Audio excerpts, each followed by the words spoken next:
No, it's not enough.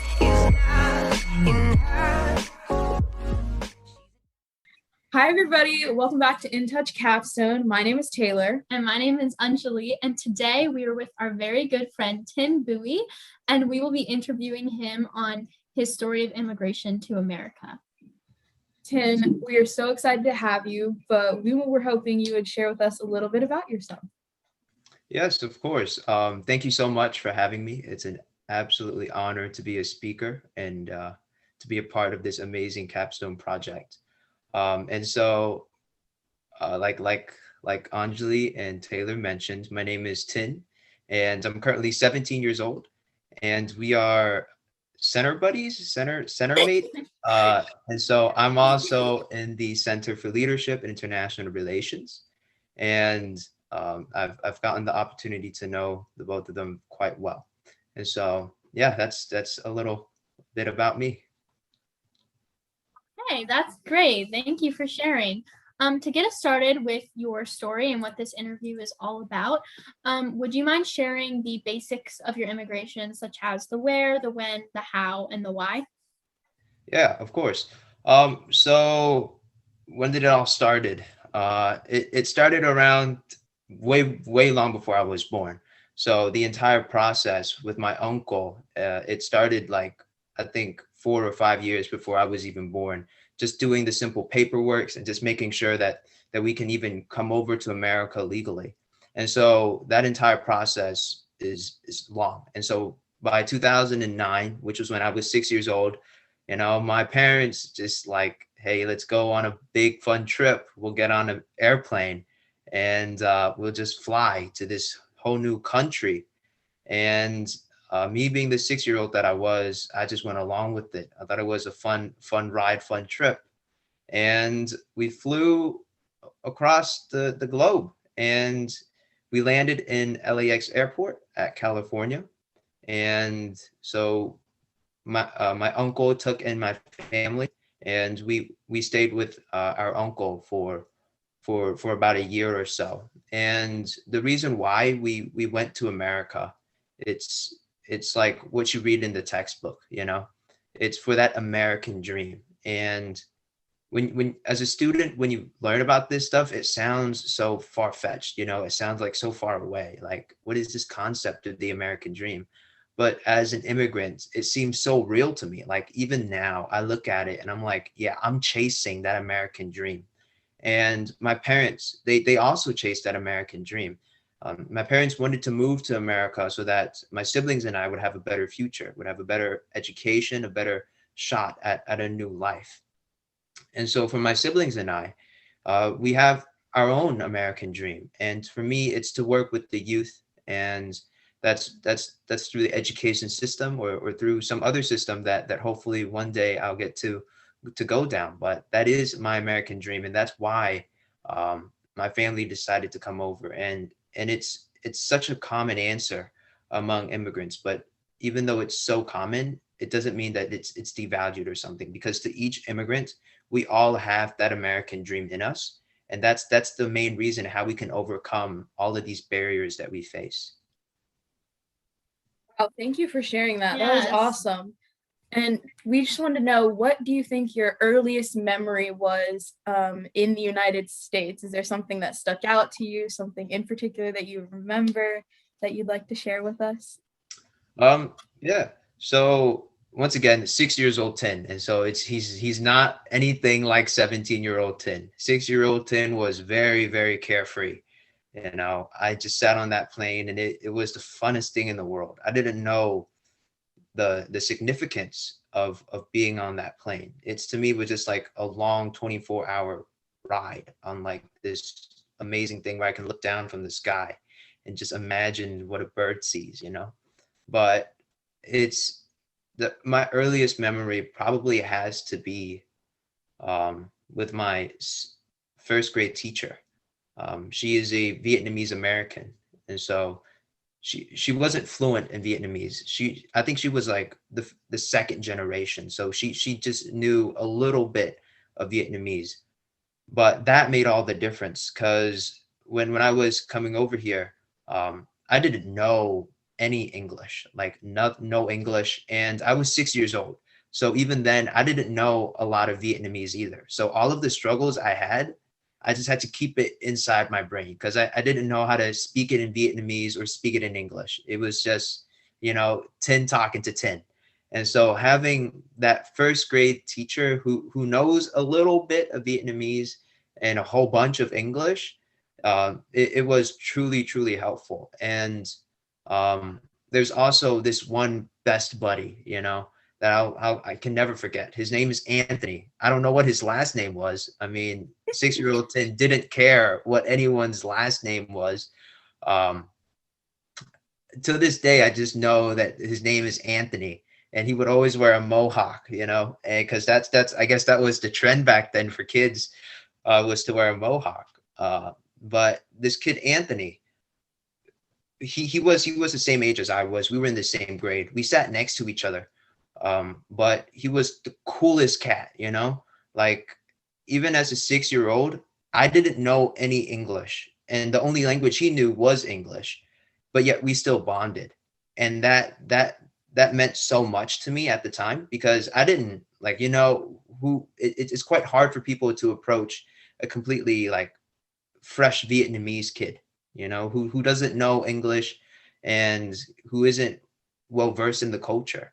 But there was just something about Anthony, and maybe it was because of our young age. Maybe it's because we were just kids being kids, and I just saw that, hey, you're a kid, and so let's just hang out. And I think that's very cool that I was able to like overcome that language barrier and still bond so closely with someone.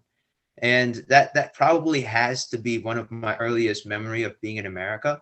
And to this day, from now on, I'll probably just go and every Anthony I meet, I'll be like, hey, dude, did you once live in California? In search of this best buddy, because I don't know what it's like. But I hope that one day maybe life will reconnect us and we can and I can now talk to him in English and just get his entire brain process of why did you choose to hang out with this like Vietnamese kid who didn't speak any English and who didn't know any English culture. But yeah, those are probably my two earliest memories. Thank you for sharing. Yeah, I think it's amazing that you were able to connect on such a level at such a young age. At such a young age without knowing any English. But I also think that's part of what's great about being so young is those kind of things don't matter as much. Mm-hmm. Okay, so our next question is, what is the biggest cultural difference you have either experienced or noticed when moving to America? And something to consider would be, has there been any shifts in family dynamics or traditions? So yeah. Yeah, there's definitely cultural differences, but once again, 6-year-old Tin didn't even know what culture meant. The only thing I cared about when I was 6 years old was when can I go hang out with Anthony? When can I go out in the playground and chill? Like get me out of this classroom. But as I grow older, I start to recognize these cultural differences as like as a middle schooler, as a teenager, growing inside a Vietnamese household where Vietnamese is the only language my parents speak, and we are very heavily involved in the culture. Like we celebrate Tết and we celebrate all the Vietnamese culture, and like spending half of my time at home and then the other half at school in the American culture, I started to see that, yeah, there are a lot of cultural differences. And the one that I want to highlight out the most is probably how we expressed our emotions. And I just want to start off by saying that in no way am I trying to say that Vietnamese or Asian people don't have emotions or they don't express these things. It's just it's just how different we choose to express it. So like with Americans, I always see like if you miss somebody or if you've been away for a long time and it's not COVID season, you would go in and give them a big hug, you would go in, shake their hands and like pat them on the back or dab them up or do stuff like that. That is very, very, very expressive. And Right. And in the Vietnamese culture, it's a lot more reserved. Like, there's still handshakes, there's still hug, but we're not as expressive with our emotions. And oftentimes it's like you want to stay humble, and you want to, like, even if you're happy, you can show that you're happy, like, but it's just the different ways that we express our emotions. And I completely understand the two different ways. And it's quite interesting to see how, like, when I'm around Vietnamese community, it's not that common to have such close interactions and such expressive nature. And that has its own benefits, but it also has its own, like, cons, and in the same way, Americans being so expressive, and I think a lot of that has rubbed off on me. Like, I would say I'm a pretty sentimental, emotional, and expressive guy. But Yes. We agree.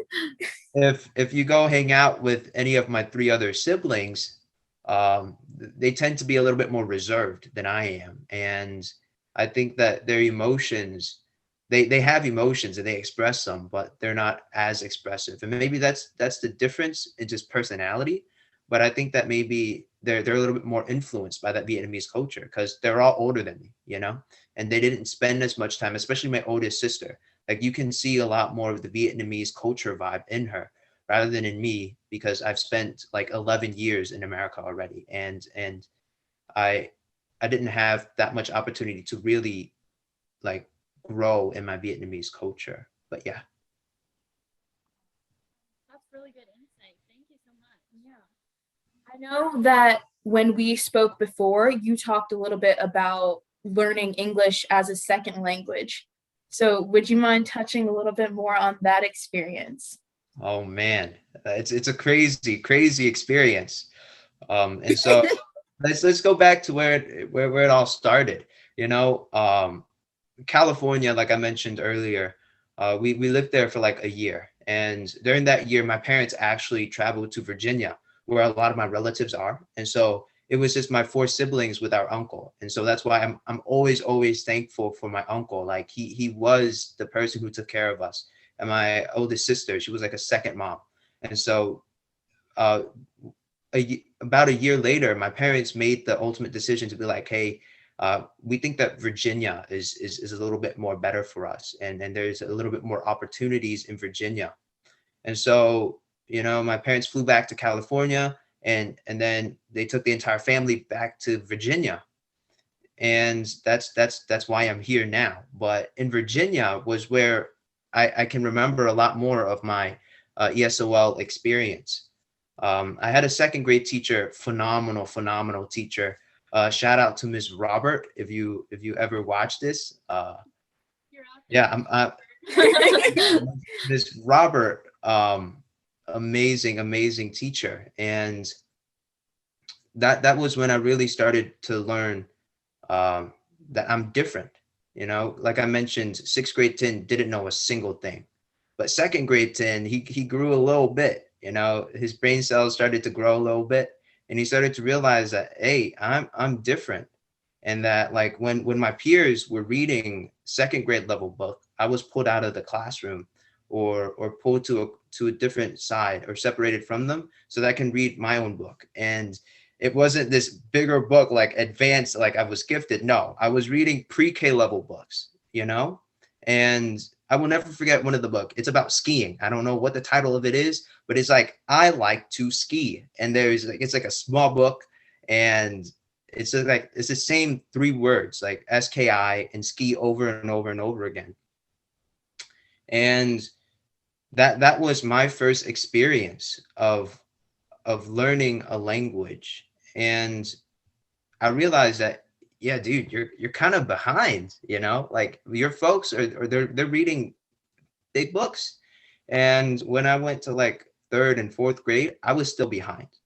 Like I was still pulled out, and I still went to my ESOL teachers, and we would do different vocabulary, because the vocabulary they gave to us they assigned to the third grade group, it was too advanced for me. Like I didn't know it. I didn't know how to say it. I didn't know what the word meant. So I didn't know what any of the words mean. And so I just went to my ESOL gang, and and they would teach us the basic pronunciation, like if a T and an H put together, it would be like the sound, whatever that means, or like the I and like I between another letter and an E, you would make the I sound instead of the I. And it's those small things, and they became the building blocks. But the way that I've really learned English was just simply starting to interact with people. And so yeah, ESOL taught me the basic, like, oh, if I feel something, like if I feel sad, I know the word sad to express it and to pronounce it accurately so that people can actually understand what I was saying. But the main point of how I learned like to speak fluently, if what my English now is fluent, is to simply interacting with kids. And so and a lot of my folks, they would also help me out. Like when, you know how like he is sad, then I back then I would be like, I is happy, but it turns out that it's I am happy. And you know, a lot of these things you can learn in the books, but when someone corrects you and they do it over time, you start to pick up on it.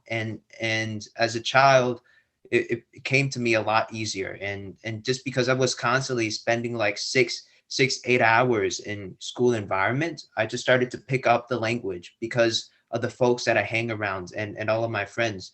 They were a big factor in the way that I speak and in a lot of the vernacular or how I speak today.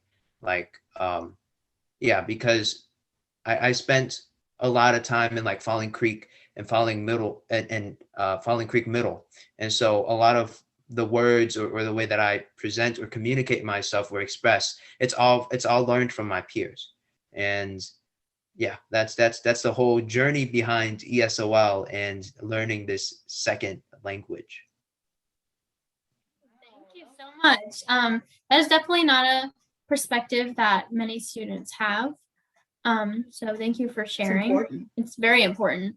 Okay, so that wraps up our questions specifically about your immigration. So we have one final question. So our final question is, through your experience that you have just shared, would you say there is a lesson or perspective gained on your behalf?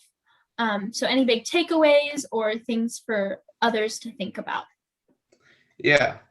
The biggest takeaway that I learned was definitely chase after your dreams. And, you know, I see my parents, and like I mentioned before, to this day, it's been 11 years and they can't speak English, but they've done so much. And it's just like, I don't know how they do it. You know what I mean? Like, it's just amazing how you can spend 11 years and move so far away from home and not speak the language, but still be able to succeed and thrive. And it's the idea, like, they're willing to gamble it all on this dream, and they work so hard towards fostering this dream. And I wouldn't say that I'm successful or I've somehow beat the education system and it's the smartest man to walk in existence, but I would say that I'm relatively well off now. Like I have a bright future ahead of me. You know, I got accepted into college. I'm going places, and it's the simple fact that is that's the amazing thing that that showed me that my parents, they gambled it all. Like, you know, we had a coffee shop in Vietnam. They left all of that to travel to a brand new country where they didn't know the culture, they didn't know the language, they didn't know anyone besides a few family members. And just to do all of that so that my siblings and I can chase this dream. They were chasing their American dream. And that was the perspective I gained, is that if my parents did all of this and they didn't know the language, they didn't know the culture, then everything is possible for me then, because I know the language, I know the culture, I have connections. I've been here long enough. I have friends, I have peers to support me. And so it basically means that anything I dream of, as long as I work hard on it, then I can certainly achieve it. And for those who, like, I guess the one thing that I do want people, like, if there's a single thing that you take out of this interview, It's A, to chase after your dream, and B, to have empathy. And you know, I look back at Anthony, and Anthony had that empathy, and he connected to me on a whole different level. You know, he saw this lonely Asian kid, and he felt it in him to go ahead and approach me and to become best pals with me, best buddies, even though we didn't speak the same language, even though we didn't know one another, even though I don't know what the English culture was. There was some way that we could have communicated, you know, whether that be like, oh, I want to go play tag, so he would just tag me and run away, and then he would, you know, stand and wait a little bit for me to run after him, and then I would understand that, oh, we're playing some sort of game of tag. There is just some universal thing that connects us as human beings. And if we search for it, and if we have that empathy and that willingness to connect to one another, then I think the language barrier, the culture barrier, there's just small things that we can overcome if we work hard to overcome them. You could be a motivational speaker, Tim. Truly, I'm inspired by that.